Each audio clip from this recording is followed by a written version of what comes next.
Warumi sura ya 5 mstari wa 8.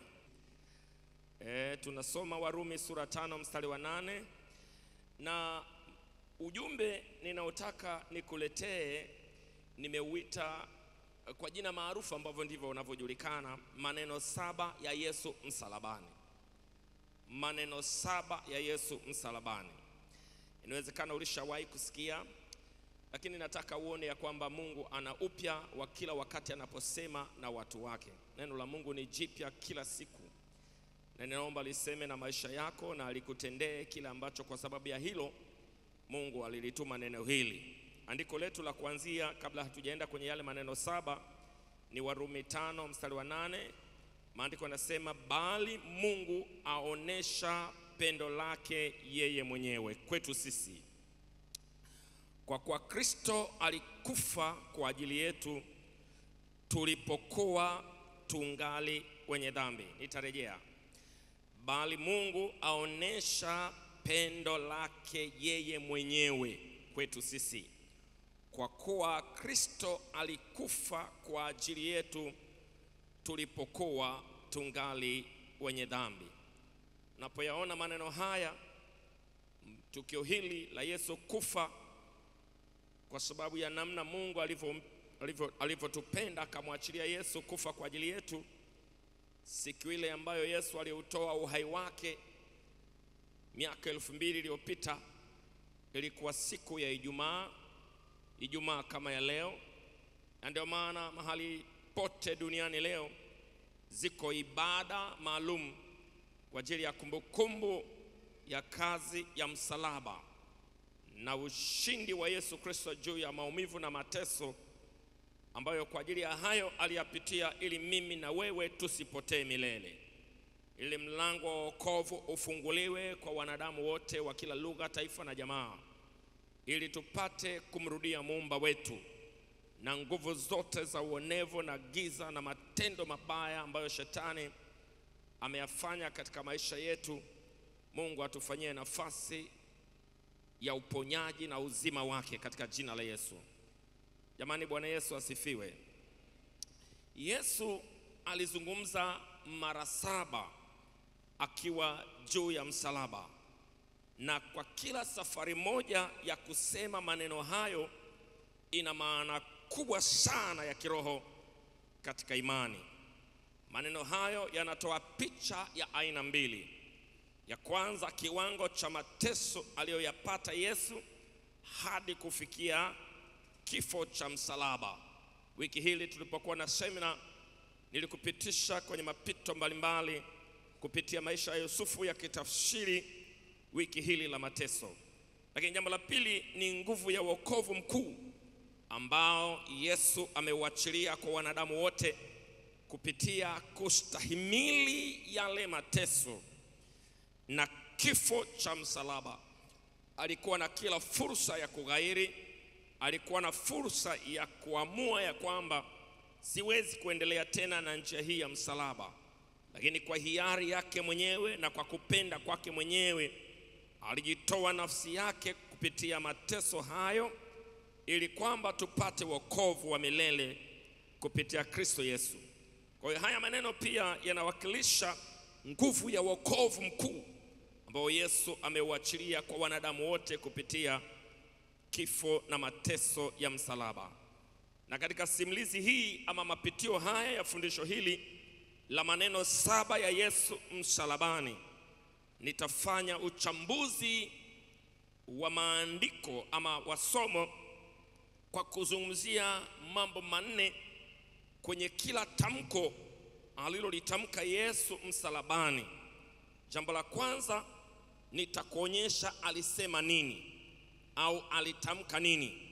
Jambo la pili, nitakuonyesha hilo andiko lililoonyesha hilo tamko katika Biblia. Jambo la tatu, nitakuonyesha keyword, yani neno mama au neno kuu ambalo linaonekana kwenye lile tamko, na nitakuonyesha katika lugha ya asili, katika lugha ya Kiyunani ama Kiebrania wakati anatamka maneno hayo.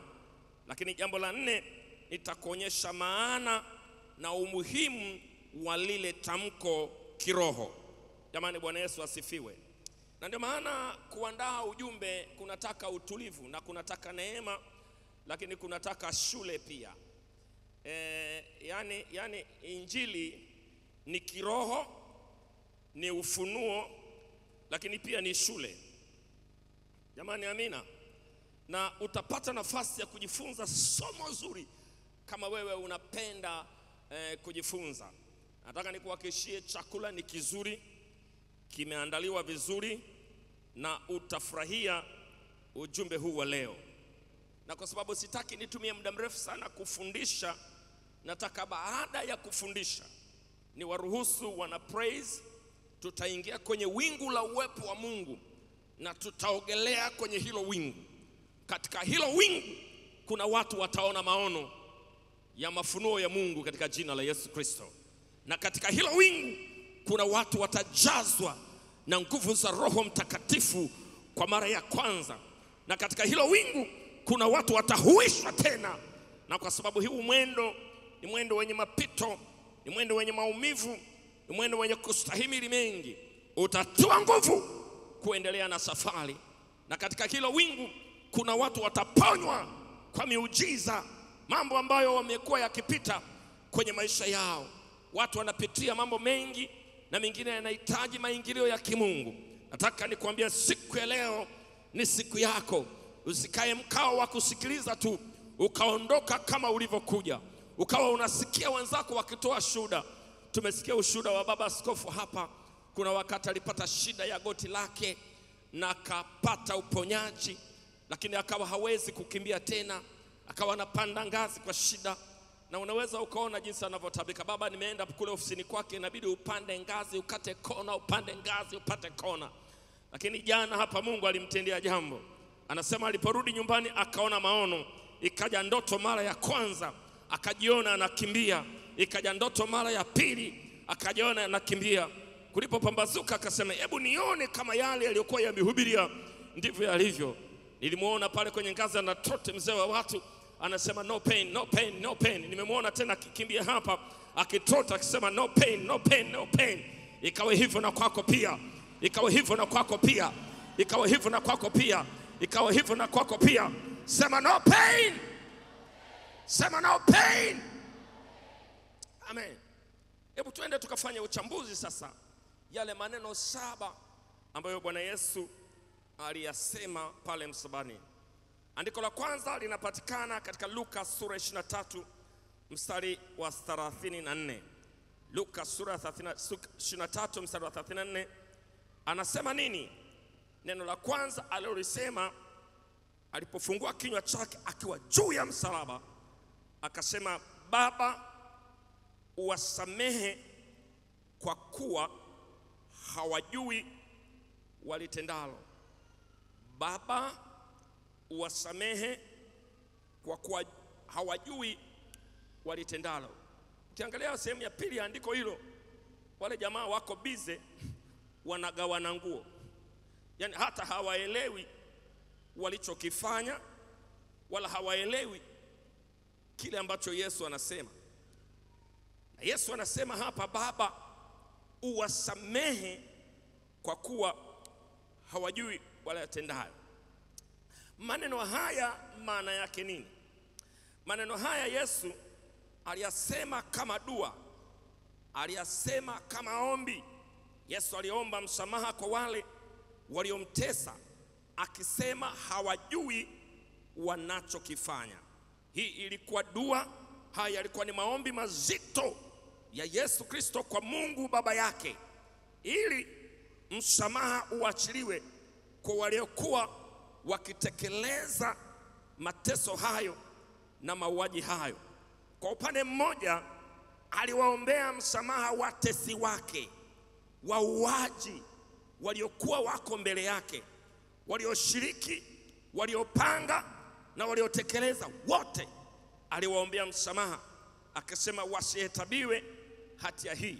Lakini maneno yale kwa upande mpana zaidi alikuwa anatuombea sisi wote wanadamu ambao tumeishi na kutenda dhambi dhidi ya kiti cha enzi cha Mungu, Dhambi yoyote inapofanyika, inafanyika dhidi ya mamlaka ya haki na utakatifu ya Mungu wetu. Bwana Yesu asifiwe. Hebu nikupeleke kwenye neno la Kiyunani. Katika neno la Kiyunani, neno samehe, katika neno la Kiyunani, neno samehe ni neno apheimi. Unaweza ukaandika spelling zake A-P-H-E-I-M-I, apheimi, lenye maana ya kuachilia dhambi, lenye maana ya kuachilia makosa. Kuachilia manake ni kuliondoa jambo hilo moyoni, ni kuliondoa jambo hilo kwenye kumbukumbu ya kwamba hicho kitu ambacho ni kosa ama ni dhambi kimetendeka. Kwa hiyo alipokuwa anasema wasamehewe, alikuwa anasema apheimi. Kwa lugha ya kisheria, neno hilo ni neno acquittal. Kwa wale ambao wamesoma sheria wanaelewa neno acquittal. Neno acquittal ni neno la Kimombo, lakini lina asili yake katika Kifaransa, ambapo kisheria kwa kawaida linapotamkwa neno hilo lina maana ya kwamba mzigo wa kuthibitisha kosa ni wa upande wa mshtaki, sio wa upande wa mshtakiwa, au wa upande wa ushahidi. Ili uthibitisho huo unapokosekana, mtuhumiwa, mtu aliyedhaniwa ya kwamba amefanya makosa, anapewa acquittal. Akipewa acquittal, manake unaondoka. Sio kama umewahi kuona mahakamani ushahidi unapokosekana unapewa acquittal. Sasa upande wa mashtaka inabidi wakatafute ushahidi, wanaamini kabisa umekosa ila wameshindwa kuthibitisha kosa, na hakimu anasema acquittal, dismissal, ondoka. Umewahi kuona watu maaskari wako pale nje wanamvizia, akitoka tu wamkamata, wamrudishe nyumbani wakakamilisha ushahidi. Sasa kuna watu huwa wanatokaga mkuku anacheka afande yule, anaangalia miguu yake, anaona yule aniwezi yule jamaa anatoka mkuku, maana yuko huru. Jina la Bwana libarikiwe sana. Lakini eneo hili lilikuwa lina maana gani kiroho, au lina umuhimu gani kiroho, au tamko hili la Yesu lilikuwa lina umuhimu gani kiroho? Kwa hiyo, kwa kuwa msamaha umetolewa, watu wanapaswa kuwa huru mbali na hatia ya dhambi. Inakuwa inawezekana tu ikiwa wataamini. Ndio kanuni ya kibiblia.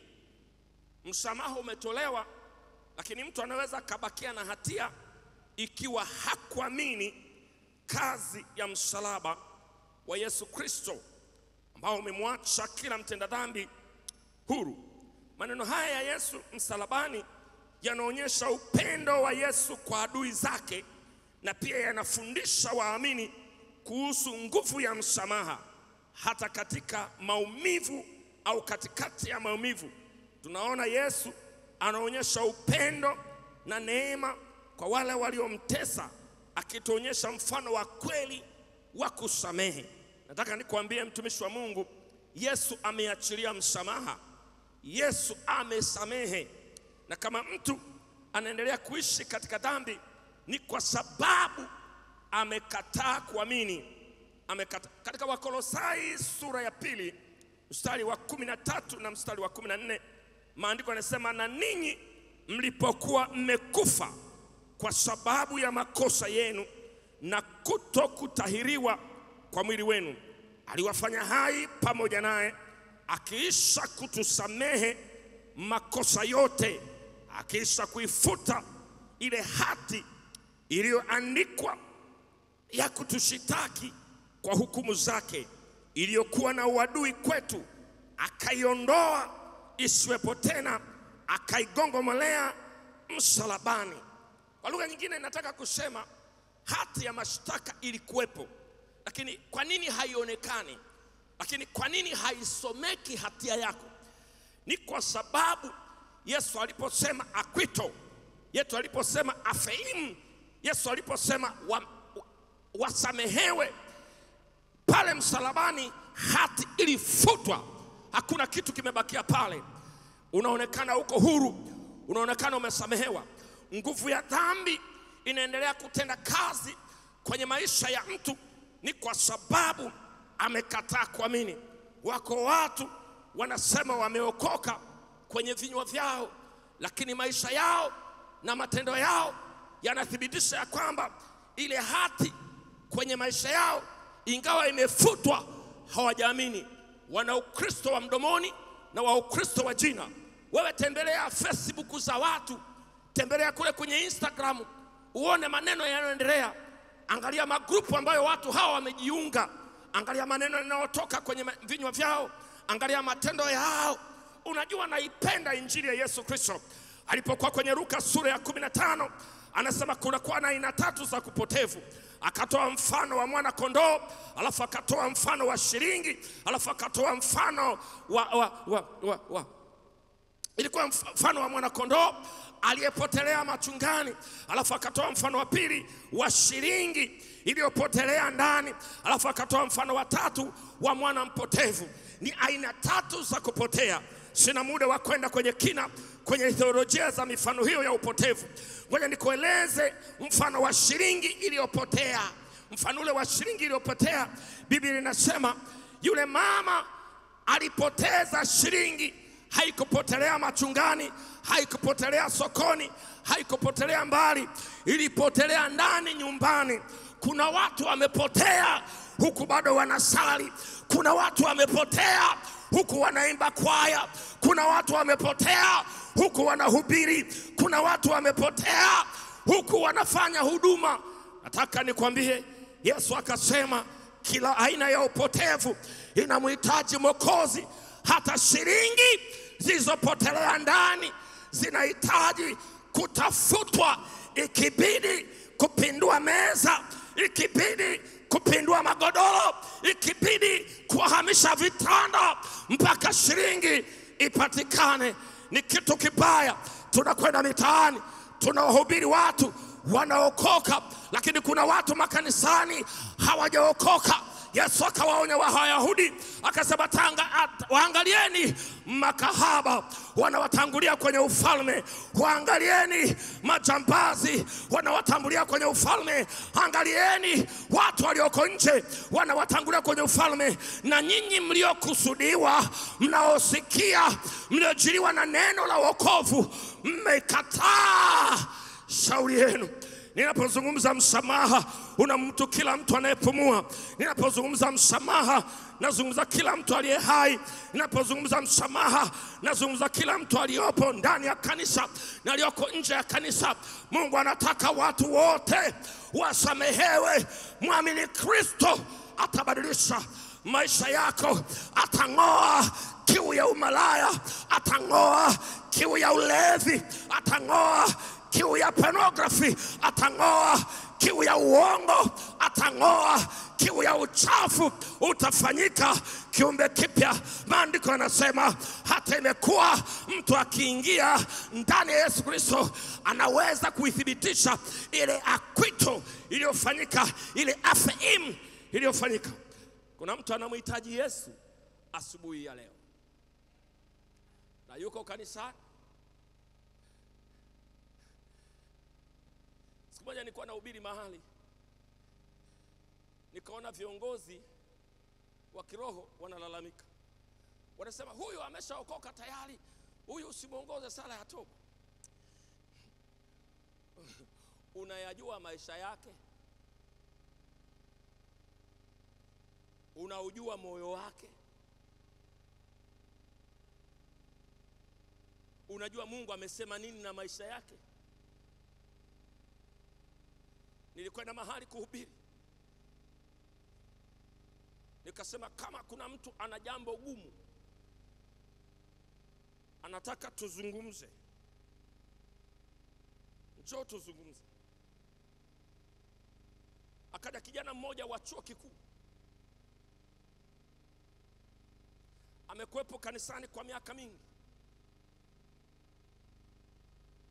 Anasema mimi nina tatizo la kujichua. Nimejitahidi kuacha, imeshindikana. Na kila ninapojichua nasikia hatia, nasikia vibaya. Kuna wakati nilisema sitajitua tena, lakini nikipita baada ya muda fulani najikuta tena nimerejea ile hali. Nikamwambia acha maisha ya kiroho pembeni na acha Biblia inasema nini, ngoja nikufundishe madhara ya kisayansi ya mtu mzima mwenye akili zake timamu anapojichua. Nikamweleza madhara hayo wakati wa ujana wake, nikamweleza madhara hayo atakapokuwa na ndoa yake, nikamweleza madhara hayo yanavokula utu na uwezo wake wa hatima yake. Alisikia vibaya sana. Nikamwambia dhambi huwa hatujitahidi kuacha. Uwezo ukasema nitasali Mama Maria 2, nitasali na baba yake 2, nitasali na atukuzwe 3, dhambi itaondoka. Haiondoki kwa sala ya mama yake wala ya baba yake. Dhambi inaondoka mtu anapofungua moyo wake na kuamini kazi ya msalaba, sio jitihada yake, kazi ya msalaba. Na kwa maana Yesu, naomba unisamehe. Utashangaa operation ya kiroho inafanyika ndani ya moyo wa mwanadamu, na nguvu ile ya dhambi itang'oka, hautaiona tena katika maisha yako.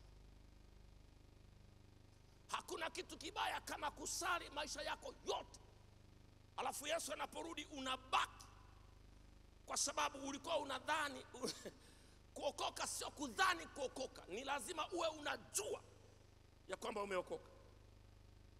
Hiyo ni jambo la kwanza alilosema Yesu pale msalabani.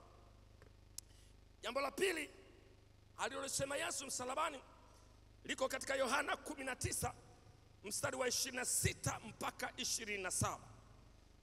Anasema basi alipomuona mama yake na yule mwanafunzi aliyempenda, alimwambia mama yake, mama, tazama mwanao. Kisha akamwambia yule mwanafunzi, tazama mama yako. Alafu akasema Biblia inasema tangu saa ile yule mwanafunzi akamchukua nyumbani kwake. Unajua Yesu anazungumzia suala la mama yake kimwili. Mama yake kimwili. Huyo mama yake alikuwa anaitwa Bi Mariam. Akimwambia mwanafunzi wake, na unaposikia lugha hii aliyempenda, sisi wana theolojia tunaelewa ya kwamba huyo alikuwa ni Yohana. Anamwambia kwamba awe na mama yake, amtunze na awe chini ya uangalizi wake, maana sasa yeye hayuko tena katika mwili hivi punde. Hii ilikuwa ni amri ya kumtunza mama yake baada ya Yesu kuondoka duniani. Na maandiko yanasema tangu saa ile Yohana akamchukua akawa chini ya uangalizi wake. Jambo hili umuhimu wake wa kiroho ni nini? Maneno haya yanaonyesha umuhimu wa familia, na hasa katika nyakati za majaribu. Yesu alijali ustawi wa mzazi wake kimwili, au kwa lugha nyingine mama yake, na pia anatoa mfano wa mshikamano wa kifamilia kiroho. Yesu alitimiza maandiko kikamilifu, maana huna namna ya kuweza kumtia Yesu kwenye hatia. Katika Waefeso sura ya 6 mstari wa 2 na wa 3, maandiko yanasema waheshimu baba yako na mama yako. Amri hii ndio ya kwanza yenye ahadi, upate heri ukae siku nyingi katika dunia. Sasa unajua hiki ni kipindi cha sikukuu. Kipindi hiki cha sikukuu watu watavaa, watu watakula, watu wataenjoy. Napenda kutumia maneno haya ya Yesu Kristo nikupeleke kijijini kwenu wiki hili la sikukuu, nikupeleke mahali pale alipo baba yako. Unajua sisi tulio wengi tumetoka kwenye familia ambazo kwa kweli ni zile za pangu pakavu tia mchuzi. Watu walio wengi hapa ndio wamevunja karibu rekodi nyingi za familia. Wa kwanza kuvaa kiatu, wa kwanza kwenda mjini, wa kwanza kupata shule na elimu kubwa, wa kwanza kununua gari. Ni karibu wamevunja rekodi nyingi. Hali zao za maisha ni bora kuliko hali za wazazi wao na kule tulikotokea. Na jamii kubwa ya Watanzania wako vijijini, na wakati mwingine hali ya maisha ya watu wale kule walikotoka zinaweza zikawa za kushangaza. Wakati mwingine ukiona maisha ya watu mjini ukiyalinganisha na maisha ya wazazi wao kijijini. Hebu tufanye tu kwamba tumesafiri katika roho, alafu ghafla tuko na baba yako, alafu ndio unanitambulisha, unajua huyu ndio baba. Hebu ipige hiyo picha. Au huyu ndio mama, hebu ipige hiyo picha. Au hapa ndio kwetu. Tunaona Yesu Kristo akitimiza maandiko katika Efeso 6. Maandiko yanasema waheshimu baba yako. Na undue heshima sio maneno, heshima ni matendo. Watendee mema mama yako, watendee mema baba yako. Amri hii ndio ya kwanza yenye ahadi. Imebeba nini? Imebeba uheri. Imebeba nini? Imebeba siku nyingi, kwamba ukiyatenda hayo itakuwa heri kwako, ukiwatenda hayo itakuwa baraka kwako. Kwanza ngoja nikae hapo kidogo. Moyo wa wazazi ni moyo wa Mungu. Wazazi huaga hawana madai magumu sana. Wako wazazi wengine hapa ukimpelekea upande wa kanga yanamtoka machozi. Mama anashika tumbo, anasema jamani, kuzaa mwanangu amenikumbuka. Unaweza ukawa hata na baba mwenye kila kitu na mama mwenye kila kitu. Mchukulia kile kilago cha Kizanzibari, sijui mna kitabu sati sijui nini, kifunge, alafu nena nyumbani ukamtembelee baba, ukamwambia baba, nimekuja kukusalimia, nimekuletea zawadi. Ana kila kitu, lakini kwa sababu unajiconnect, unaonyesha unatambua, unaonyesha unamheshimu, unaonyesha unampenda, yani atachukua lile busati, atapita nalo kwenda sebuleni, atavuka nalo, watataka kumpokea, anasema hivi, leo sitaki kupokelewa hii zawadi ya mwanangu. Ataenda nayo chumbani, ataitandika pale kwenye kitanda, ili akiwa anashuka kitandani anakanyaga busati la mwanae, anasema kuzaa kuna raha bwana. Bwana Yesu asifiwe. Mkumbuke baba yako, mpunguke mama yako, mtumie zawadi ya sikukuu, mtendee mema. Ngoja niishie hapo, naanza kuona sura za watu zinabadilika. Maana wameenda nyumbani, wameingia pale kwenye sebule, kiti cha kukaa hamna, milango haipo. Bwana Yesu asifiwe. Kuna maisha tunaishi ambayo ukilinganisha na kule tulikotokea hayakupi heshima ya baba yako, hayakupi heshima ya mama yako. Lakini unamwona Yesu yuko very caring. Hata katika saa ya kuondoka, moja ya maneno anayoyasema katika yale maneno 7 ya msalaba, anamwambia yule mwanafunzi wake, mtazame mama yako. Alafu anamwambia mama yake, mtazame mwanao. Alafu anaacha assignment hata wakati hayupo, mama yake awe salama. Jina la Bwana libarikiwe sana. Jambo la tatu alilolisema Yesu limeandikwa katika Luka 23 mstari wa 43. Luka 23 mstari wa 43. Luka 23 mstari wa 43. Katika Luka 23 mstari wa 43 Biblia inasema Yesu akamwambia, anamwambia nani? Anamwambia yule mnyang'anyi aliyekuwa amesulubiwa kwenye mojawapo ya ile misalaba jirani na Yesu, ama mkabala na Yesu au pembeni na Yesu. Anamwambia nini? Anamwambia amin, nakuambia leo hivi utakuwa pamoja nami peponi.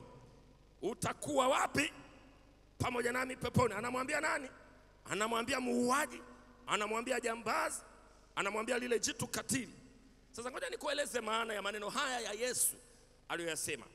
Yesu alizungumza maneno haya kwa mhalifu, yule jambazi aliyekuwa pembeni yake pale msalabani, akimwambia kuwa atakuwa naye katika pepo. Neno lile pepo ni neno paradiso.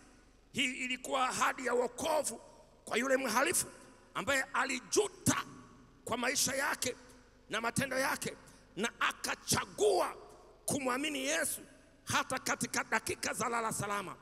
Alitumia akili yake vizuri, alitumia imani yake vizuri, na alitumia fursa vizuri. Mambo matatu: alitumia akili yake vizuri, alitumia imani yake vizuri, na alitumia fursa aliyoipata vizuri. Unajua, kila unaposikia injili ya Yesu Kristo, Mungu anakupa fursa, anakupa nafasi ya mambo matatu unayoweza kuyatumia. Ya kwanza, hiyo fursa ama nafasi. Ya pili, imani katika yeye. Bwana Yesu asifiwe. Sasa unapotumia akili yako vizuri, imani yako vizuri, na fursa ya kusikia maneno ya Yesu, huo ni wakati wa uamuzi. Neno au maneno ya Kiyunani ambayo yanasimama badala ya neno peponi ni neno paradiso. Ni kutamkia vile linavyotamkwa kwa Kiyunani, ni paradeios. Ngoja nitaje kwa spelling, maana lugha yenyewe mimi sio yangu.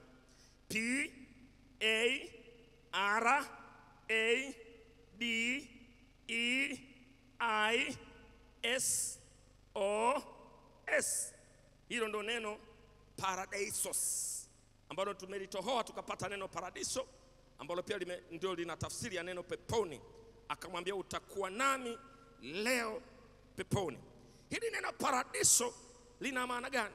Hili neno paradiso katika maana yake asili ni bustani nzuri sana ya kifalme. Ni bustani nzuri sana ya kifalme, ndio hilo neno maana yake. Lakini pia limebeba maana ya amani isiyoneneka, furaha isiyoneneka, pumziko lisiloneneka, raha isiyoneneka. Kwa lugha nyingine, mahali ambapo panaitwa paradiso ni mahali pa amani ambayo huwezi kuipata, pana furaha ambayo huwezi kuipata, pana pumziko ambalo huwezi kulipata, pana raha ambayo huwezi kuipata. Kwa hiyo anamwambia yule mtu aliyekuwa anasikia hatia ya maisha yake na matendo yake ya kwamba leo utakuwa pamoja na mimi ahera. Unajua, ndio lugha nyingine ambayo inaweza kamaana pia ya paradiso. Umuhimu wa maneno hayo ya Yesu ulikuwa ni nini? Maneno haya yanaonyesha upeo wa neema ya Mungu kwa wale wanaojuta na kuamini wokovu wa Yesu. Sasa haijalishi umeua, haijalishi umeiba, haijalishi umefanya uovu kiasi gani. Namkumbuka rafiki yangu mmoja, sasa hivi ni mchungaji. Wakati ule anaokoka, anasema nasikia hatia ya mwanangu, kwa sababu ninakumbuka mtoto wangu nilifundishwa uchawi na babu yangu, na nilipofundisha uchawi nikaoa binti, na baada ya kuoa binti tukazaa mtoto wa kwanza, wakazaa mtoto wa pili.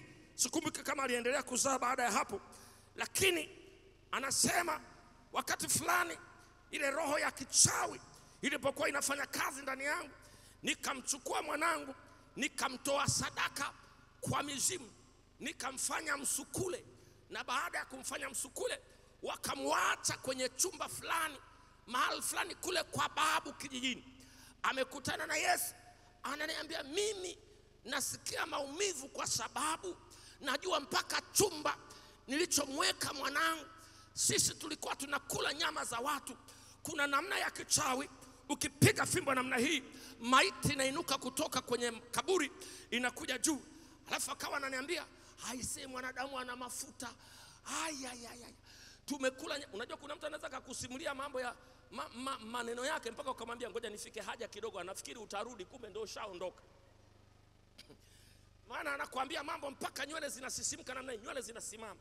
Anasema tulikuwa tunaweka fimbo namna hii, alafu tunaweka fimbo nyingine namna hii, alafu tunaweka fimbo nyingine namna hii, alafu tunamchukua yule maiti ambaye amezikwa si muda mwingi, tunarudishia kaburi lile, alafu tunamning'iniza hapa, alafu tunakoka moto chini, alafu moto unakuwa unawaka ule moto. Kwa hiyo hachomwi na moto ule, ila lile joto linalopanda ndilo linalomuunguza, alafu mafuta yanadondoka. Yale mafuta yanadondoka kutoka kwenye ile maiti, ile ni mali sana. Alafu tunakatakata zile nyama, alafu tunahondomola. Akakutana na Yesu. Unajua mpaka uamini kwamba Yesu anaweza akanisamehe haya. Unaweza kufikiri ni jambo gumu Mungu kusamehe. Tunazungumza habari ya muuaji hapa, aliyekuwa akikaba anaua ananyang'anya, aliyekuwa akikaba anaua ananyang'anya, amehukumiwa kwa makosa yake, anauawa kwa dhambi zake, yuko msalabani. Imebakia dakika chache waondolewe msalabani wakiwa maiti. Kabla hajaanza kukata roho, anamuona Mwokozi pembeni, anamwambia Bwana, wewe uliumizwa sio kwa mateso wala kwa dhambi wala kwa uovu wowote uliofanya. Mimi kifo ninachokufa nakufa kifo cha halali, ila wewe unakufa kifo kisicho cha halali, unakufa kifo cha haki. Mimi najua jambo moja, ukiingia huko kwenye ulimwengu mwingine, wewe sio mtu kama ulimwengu huu ulivyokuwa. Ninaomba unikumbuke kwenye ufalme wa baba yako. Yesu anamtamkia saa ile ile ya kwamba umesamehewa na dhambi zako zote zimeondolewa. Sio kesho ama wiki ijayo, leo hii unatoboa kwenye raha ya Baba kule paradiso, kwenye amani tele, kwenye furaha tele, kwenye ushindi tele. Nataka nikutie moyo, inawezekana kuna mambo umefanya mpaka mwenyewe huwezi kujisamehe. Hata ukijitahidi kujisamehe, haiwezekani kujisamehe. Unasikia hatia. Nataka nikwambie Yesu Kristo ni nguvu ya msamaha. Jamani, Bwana Yesu asifiwe. Maneno haya ambayo Bwana Yesu anamwambia yule mnyang'anyi, utakuwa nami paradiso, yana impact gani kiroho? Naomba tusome Waefeso sura ya 2 mstari wa 8. Maandiko yanasema, kwa maana mmeokolewa kwa neema kwa njia ya imani. Mmeokolewa kwa neema kwa njia ya imani, ambayo hiyo haitokani na nafsi zenu, ni kipawa cha Mungu, wala si kwa matendo, mtu awaye yote asije akajisifu. Unajua kuna watu wanahangaika kutenda mema. Matendo mema ni matendo mazuri na ni matendo ya kimungu, lakini hakuna wokovu katika matendo mema. Hata ungeutoa uhai wako huwezi kuokoka. Ungegawa mali zako zote huwezi kuokoka. Ungegawa pesa zako zote huwezi kuokoka, kwa sababu Biblia inasema, kwa maana mmeokolewa kwa neema kwa njia ya imani, ambayo hiyo haitokani na nafsi zenu, ni kipawa cha Mungu, wala si kwa matendo, mtu awaye yote asije akajisifu. Matendo mema yamekusudiwa yawe matokeo ya kazi ya msalaba, sio njia ya msalaba. Njia ya msalaba ni Yesu mwenyewe, ni kifo chake, ni ushindi wake, ni damu yake, ni mauti yake, ni ufufuo wake, sio matendo yako. Utapoteza pesa zako na jehanamu utakwenda. Kama unataka kuokoka, muamini Bwana Yesu na uishi maisha ya imani katika jina la Yesu Kristo. Haya sio maneno yangu, haya yalikuwa ni maneno ya Yesu mwenyewe. Neno la 4 alilolisema linapatikana kwenye Mathayo sura ya 27:46 na Marko 15 mstari wa 34. Mathayo 27 mstari wa 46 na Marko 15 mstari wa 34. Maandiko yanasema, na saa 9 Yesu akapaza sauti yake kwa nguvu, akasema, Eloi Eloi lama sabakitani. Nini maneno haya maana yake?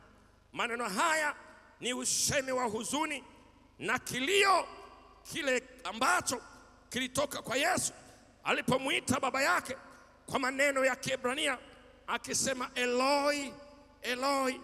Neno hilo, neno Eloi, Eloi ni neno ni namna ile ya kutamka jina la Mungu ya kwamba Eli, Eli, kama ambavyo Agano la Kale ambavyo limemtambulisha Mungu kwa jina la Eli. Kwa hiyo anasema Eloi, Eloi katika lugha ya kilio, akieleza hali ya kutengwa na Mungu.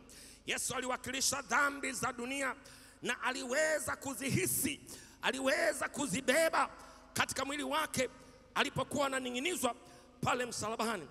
Neno hili Eloi, Eloi lama sabakitani linatafsiriwa baba yangu, baba yangu, kwa nini umeniacha? Unajua umuhimu wa maneno haya kiroho ni nini? Maneno haya yanaonyesha hali ya Yesu kutengwa na Mungu Baba kwa ajili ya dhambi za wanadamu. Picha ya namna Mungu anavyoichukia dhambi na asivyoweza kuishi na dhambi, kama ambavyo tunasoma katika maandiko haya, inaonekana katika kazi ile ya msalaba, kwa maneno yale ambayo Yesu anayasema. Kwa lugha nyingine ni kusema ya kwamba hakuna dhambi itakayopita mbele za Mungu. Alafu Mungu akasema, acha hiyo, ilikuwa ndogo.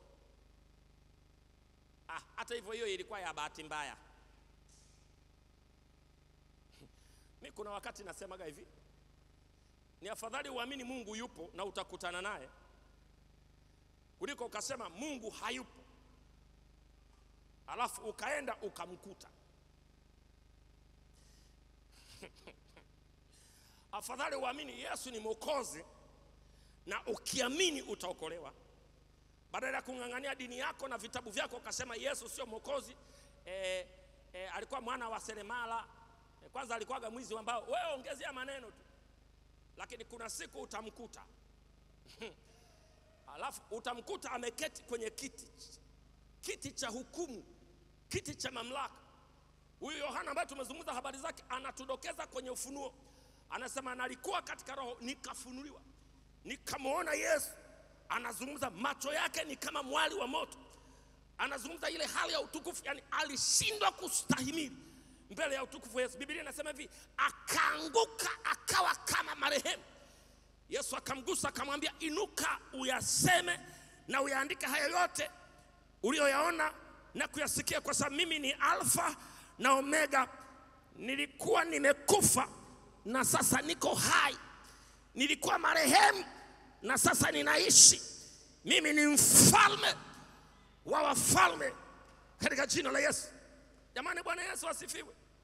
Mimi nakuambia afadhali uamini ukaenda ukakuta kumbe hamna, kuliko ukakataa kuamini alafu unaingia kule unamkuta Yesu yupo na ameketi kwenye kiti cha enzi. Maandiko yanasema itakuwa ni kilio na kusaga meno. Unajua Biblia inazungumza maneno ya kibinadamu, kwa sababu hakuna namna nyingine Mungu angeweza kutueleza lugha ya mbinguni tukaelewa. Maana iko lugha ya mbinguni kama ambavyo ziko lugha za malaika na ziko lugha za wanadamu. Unajua kuna moto, alafu ule moto unaelewa. Yani Jehanamu ni moja, lakini Jehanamu imepewa akili. Inajua huyu alikuwa mbishi, huyu alikuwa anatukana, huyu alikuwa amewahi kusali alafu akajifanya hana maana. Huyu amesali maisha yake yote lakini hakuamini. Huyu alikuwa anaimba kwaya, huyu alikuwa anaongoza sifa, huyu alikuwa padri, huyu alikuwa askofu, huyu alikuwa mchungaji. Ule moto umepewa akili kwamba huyu alikuwa shehe, huyu alikuwa imamu. Ule moto umepewa akili ya kwamba huyu alikuwa jambazi. Unamjua kila mtu na kila mtu atapata sawa sawa na kipimo cha saizi yake. Ule moto ni kama mpima suti, yani utapewa ya saizi yako. Biblia inasema wewe uliyepewa kujua mengi utadaiwa kwa ziada. Kutakuwa na kilio na kusaga meno. Subiri injili ya kutisha na ubiri injili na umfunua Yesu ya kwamba amekufa kwa ajili yetu, tuishi kwa ajili yake, tuishi kwa ajili yake, tumwamini yeye. Haleluya jamani, haleluya. Huo ndio muhimu wa neno lile alilolisema ya kwamba Eloi Eloi lama sabakitani. Mungu anachukia dhambi. Hakuitaka kuiona hata ilipokuwa kwa Yesu Kristo. Wakati anasema maneno haya ilikuwa ni jambo gumu sana. Maandiko yanasema jua lilitiwa kiza, ikawa ni kama saa 8 usiku. Yani jua lilipatwa wakati anasema Eloi. Mpaka wapagani wakasema hakika huyu, jamani, huyu hakuwa mtu wa kawaida. Waendelea kumuita wa kawaida tu. Ardhi iliyokuwa iko juu yake ilipata habari ya kwamba kuna mwanaume yuko hapo amebeba dhambi. Jua lilikuwa pale lilipata habari ya kwamba kuna mwanaume yuko msalabani amebeba dhambi. Na kwambia makaburi yalipata habari. Bwana Yesu asifiwe. Haikuwa kawaida. Mtikisiko wa Yesu kubeba dhambi za ukombozi halikuwa jambo dogo. Waliokuwa pale walioshuhudia wakasema hakuwa mtu wa kawaida. Jambo la tano linapatikana katika Yohana 19:28. Baada ya hayo Yesu hali akijua ya kuwa yote yamekwisha kumalizika ili andiko litimizwe, akasema maneno haya, naona kiu. Yesu anaposema neno hili, nina kiu, alikuwa akionyesha kina ama kilele ama upeo wa maumivu na hali ya kiu aliyokuwa nayo inayotokana na mateso ya msalaba. Neno hilo kiu katika lugha ya Kiunani, katika lugha ya asili, ni neno dipsao. Dipsao, D-I-P-S-A-O, ambapo inamaanisha kuwa na hali ya koo lililokauka kiasi cha kutamani maji. Ni koo kavu lililokauka kiasi cha kutamani maji. Umuhimu wa neno hilo dipsao kiroho ni nini? Kile kilio cha kusikia kiu kinaonyesha ubinadamu wa Yesu na jinsi alivyoshiriki maumivu ya kimwili kama binadamu. Inaweza pia ikawa ni shauku ya Yesu kuona maisha ya wanadamu wote wanamwelekea Mungu, kama tunavyosoma katika Zaburi ya 42 mstari wa 1. Biblia inasema kama ayala aioneavyo shauku mito ya maji, vivyo hivyo nafsi yangu inakuonea shauku, Mungu wangu. Haya yalikuwa ni maneno ya Daudi anapoieleza shauku ya kumpata Mungu. Anamtumia ayala. Ayala ni aina ya mnyama ambaye anaweza kwenda mbali sana na mahali ambapo maji yapo, na anaposikia kiu hutoa ulimi wake nje akaanza kuhaha kama mfano wa mbwa anapokuwa anahaha. Kwa hiyo ukiona ulimi wa ayala uko nje, ujue ana kiu ya kufa. Biblia inasema kama ayala ayaoneavyo shauku maji ya mto, ndivyo nafsi yangu inavyomtamani Mungu. Ilikuwa ni kiu ya Yesu kuona kila nafsi ya mwanadamu imeokolewa. Kwenye kiu yake jina lako lilikuwepo. Kwenye kiu yake maisha yako yalikuwepo. Kwenye kiu yake utumishi wako ulikuwepo.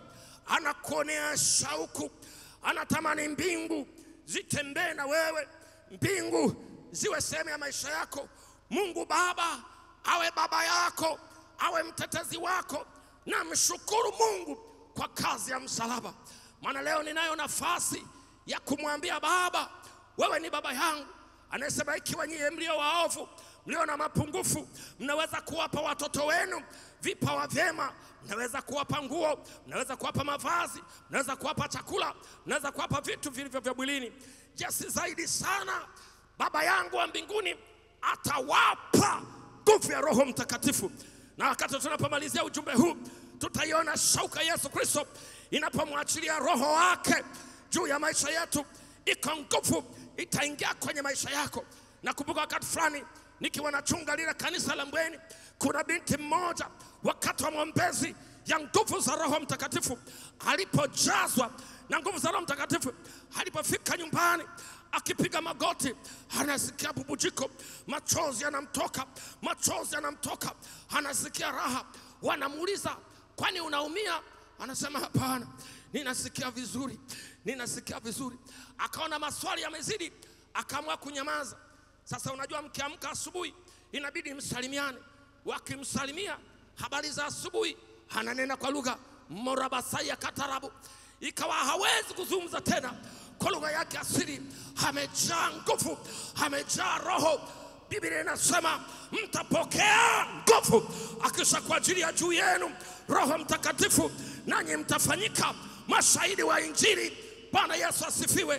Tunahitaji nguvu ya Roho wa Bwana kama matokeo ya kiu ya Yesu Kristo kwa ajili ya dunia ambayo inatuzunguka. Ni lazima wanawake wote waokoke, ni lazima wanaume wote waokoke, ni lazima watoto wote waokoke. Sitasahau, nimekwenda mahali na rafiki yangu mmoja ananiuliza, hivi nyinyi mnaliaga nini? Nilipata tabu sana kulijibu hilo swali. Hasa mnapokuwa kwenye ibada zenu, makamasi mwamwa, machozi mwamwa, sauti, mnaliaga nini? Nikamwambia, basi karibu kanisani kwetu. Nikaenda naye, wakati nilikuwa nasali kanisa la Upanga, wakati wa mzee Mwanisongole marehemu akiwa hai. Akakaa kulia kwangu, mimi nikakaa kushoto kwake. Namkumbuka dada mmoja anaitwa Grace, mpaka leo namkumbuka. Alikuwa anaongoza sifa. Tumefika wakati kuabudu, nguvu za Mungu zimeshuka, uwepo usio wa kawaida umeshuka. Nguvu zile nikashindwa kustahimili. Nasikia bubujiko, natamani zaidi, natamani Mungu amiminike ndani yangu zaidi. Machozi yakaanza kunitoka, nasikia raha, ninaabudu, ninanena kwa lugha. Yule naye akalemewa, akaketi, hajaokoka, akaketi. Alipoketi akaanza kulia, michozi. Baadaye nilipokuwa nimekaa pembeni, akanigonga begani, Marwa, mbona mimi nalia? Yani, ulie wewe uniulize mimi.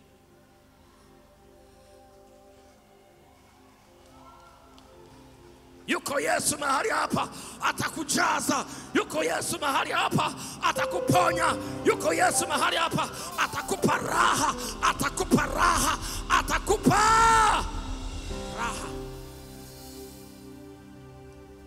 Jambo la 6, Yesu akalia kwa sauti kuu akasema, Baba, mikononi mwako naiweka roho yangu.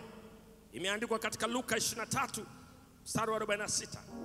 Yesu alipokuwa anasema maneno haya, naiweka roho yangu mikononi mwako, ilikuwa ni ishara ya kumaliza kazi yake ulimwenguni, na sasa yuko tayari kurudi kwa Baba, na anaikabidhi roho yake kwa Mungu Baba, kwa sababu amemaliza kazi ambayo Mungu amemtuma duniani. Neno hili mikononi mwako kwa lugha ya Kiyunani ni neno chair, C-H-E-I-R. Mikononi limetumika kuonyesha kujikabidhi kwa matumaini yote. Kujikabidhi kwa matumaini yote. Nini muhimu wa maneno haya? Yesu anakabidhi roho yake mikononi mwa Baba. Yanaonyesha utiifu mkamilifu wa Yesu kwa mapenzi ya Baba yake. Yesu alijua kuwa kifo chake kilikuwa sehemu ya kilikuwa ni mpango kamili wa Mungu, na alikuwa kwa hiari yake kujitolea kuikamilisha kazi ya wokovu kwa ajili ya wanadamu wote. Kwa hiyo aliamua kwa hiari yake ajitoe kikamilifu ili aimalize hiyo kazi. Anaposema mikononi mwako naiweka roho yangu, manake nimekamilisha, nimefikia mahali ambapo sasa ninairudisha roho yangu kwa matumaini mikononi mwako. Jamani, Bwana Yesu asifiwe. Jamani, Bwana Yesu asifiwe. Jambo la 7 ambalo ndio jambo la mwisho ambalo Yesu alilisema katika Yohana 19:30. Basi Yesu alipokwisha kuipokea ile siki, alisema neno hili, imekwisha. Yesu alipokuwa anatumia neno hili imekwisha, ilikuwa ni kuonyesha kazi iliyokamilika duniani ya wokovu kwa ajili ya wanadamu wote. Na neno hili ningalikuwa nalizungumza kwa kimombo, ningalitumia maneno mawili. Neno la kwanza ningesema deal done. Neno la pili ningelisema mission accomplished. Ni kwa nini natumia maneno haya kimombo deal done au mission accomplished? Kwa sababu ndio maneno yaliyokuwa na tafsiri lile neno imekwisha kwenye lugha ya Kiyunani. Neno hili kwenye lugha ya Kiyunani lilikuwa ni neno tetelestai. Neno hili tetelestai lilikuwa ni neno ambalo katika lugha ya asili lilitumika kwa ajili ya kukamilisha mpango wa biashara uliokamilika, tunasema the deal done. Au ilikuwa ni neno linalotumika kuonyesha ya kwamba kikosi cha jeshi, kamanda amekwenda kwenye vita na ameongoza vita na ameshinda vita, anasimama mbele ya mkuu wa dola. Wakati ule walikuwa wanaitwa maempara. Anasimama mbele ya empara, anamwambia tetelestai, amemwambia kazi ulionituma nimeimaliza na nimeshinda vita. Unajua Yesu anapoenda mbele za Baba anamwambia Baba, tetelestai, the deal is done, the mission is accomplished, the deal is done, the mission is accomplished, the deal is done, the mission is accomplished. Sema pamoja nami kwa kimombo, sema the devil is the loser. The devil is the loser. Ni kwa nini tunataka uamsho? Tunataka uamsho kwa sababu kuna neema imeachiliwa kwenye maisha yetu na hatujaiona ikitenda kazi kwa kiwango cha kutosha. Unajua hii neema tukiruhusu itende kazi kwa kiwango cha kutosha, utawaona watu wanahama wenyewe kutoka kwenye nyumba zao za ibada wakiwa wanalia machozi, wanampa Yesu maisha yao. Majumba ya kipagani yatabaki tupu, imani za kipagani zitabaki puku, ibada za kishirikina zitabaki tupu, manabii wa uongo watakimbiwa na watu wote. Itatukia ile mithali iliyotokea wakati wa Musa, wakati wachawi walipokuwa na fimbo yao, wakatupa fimbo ya kwanza, wakatupa fimbo ya pili, zilikuwa fimbo kibao pale, alapoika fimbo ya Musa ikaanza kumeza nyoka wa kwanza, ikameza nyoka wa pili, ikameza nyoka wa tatu, ikameza nyoka wa nne. Unajua ule mchezo wakati unaanza ulipiga nyoka, yule fimbo ile fimbo ilipotupa chini ilikuwa wachawi moja, Mungu wa Musa bila. Walipotupa fimbo ya pili ilikuwa wachawi mbili, Mungu wa Musa bila.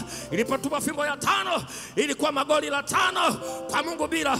Wakatupa sijui zilikuwa 12. Alafu unamuona kocha mchezaji Yesu Kristo akiwa ndani ya Kristo, anaona kushuhudiwa kwangu Kristo kwangu kulikuwa faida, hakuna kula kuwa kama mwana wa binti Farao, ni kitu cha kushimana. Akaacha matumbuli yao, akasimama kwenye timu ya Yesu. Anaposimama mbele ya Kristo, anaposimama mbele ya Farao na Kristo kwenye maisha yake, fimbo ya Musa ilipotupwa chini ikameza fimbo ya kwanza. Kama zilikuwa 10 bila, sasa ni 9, zimebakia 9. Kama ilikuwa 9 zikabakia 8, baadaye zilikuwa 8 zikabakia 6.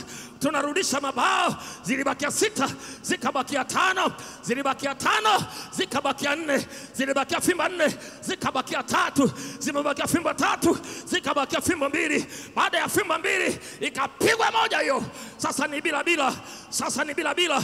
Hatuishiagi draw, hatuishiagi draw. Ni lazima tupige bao la ziada, tupige lingine la ziada, tupige lingine la ziada. Ninamwona fimbo wa Musa anaanza kucheza, na unajua anamtafuta nani? Anamtafuta anayeamini wachawi. Unamwona anamwendea Farao. Farao alikuwa ameketi na kiburi chake. Farao amesimama, Farao anaanza kulalamika, anasema Musa fimbo yako, Musa fimbo yako, Musa fimbo yako. Kumbe ilikuwa ni mechi ya kirafiki. Musa akashika mkia, baadaye akafuata mapigo 10 ambayo hakuna kitu Farao alijibu. Napokuhubiri habari za Yesu Mwokozi, Farao hawezi kujibu.